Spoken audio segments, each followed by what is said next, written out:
as SpaceX posted in tweet that static fire test of Falcon 9 completed and Falcon 9 is targeting Thursday, January 27 at 6:11 p.m. EST for launch of Cosmos SkyMed second-generation FM2 to orbit from SLC-40 in Florida.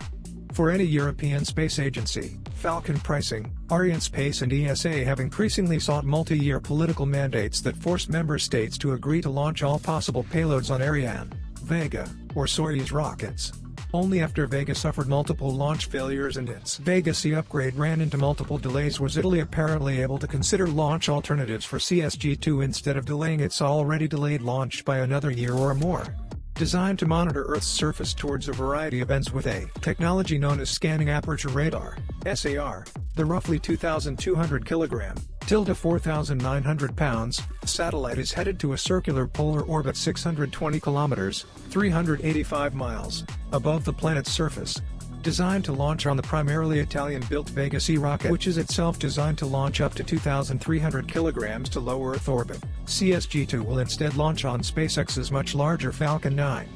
As of a few years ago, a Falcon 9 launched with a flight at least 12 tons, 27,000 pounds, to LEO.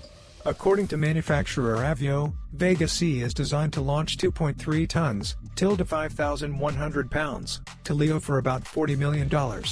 Given that SpaceX recently charged NASA $50 million to launch the agency's X-Ray Observatory with a drone ship landing for the mission's Falcon 9 booster, it's plausible that Italy is paying SpaceX less than $50 million to launch CSG-2, which is light enough and headed to a simple enough orbit to allow its Falcon 9 booster to return to land for recovery.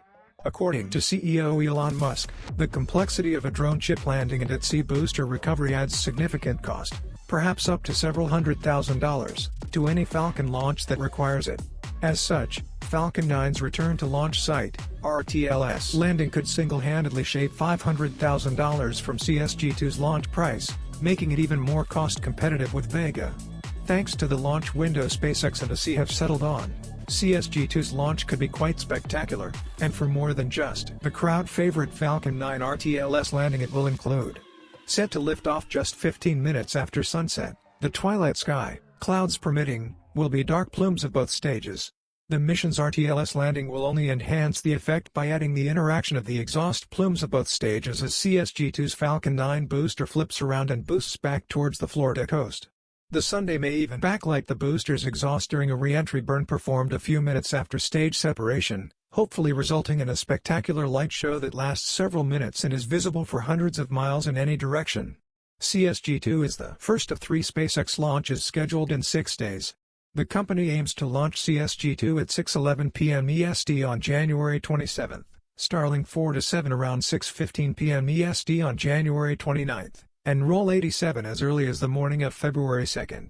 If all 3 avoid delays, Roll 87 will be SpaceX's 6th launch in 27 days, making it the second time SpaceX has launched 3 times in 1 week and 6 times in 4 weeks.